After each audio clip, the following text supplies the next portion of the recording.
तहीं दीवारिन तहीं घूमियारिन तहीं दीवारिन तहीं घूमियारिन शारद मैया वो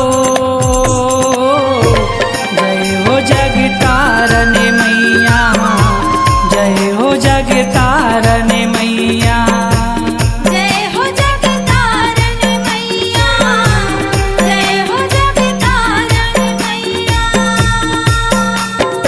आरती उतारा चरण पखारा आरती उतारा चरण पखारा संजा भी अनियावो जय हो जगतारण मैया जय हो जगतारण मैया जय हो जगतारण मैया जय हो जगतारण मैया।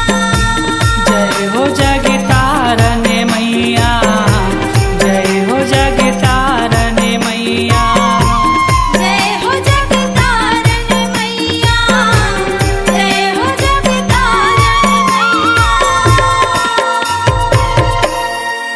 अपनी आवाज को दीजिए एक नया मुकाम। डिजिटल रिकॉर्डिंग की दुनिया का जाना पहचाना नाम Swar Darpan multi track digital recording studio, Rani Tarai, Patan, जिला दुर्ग।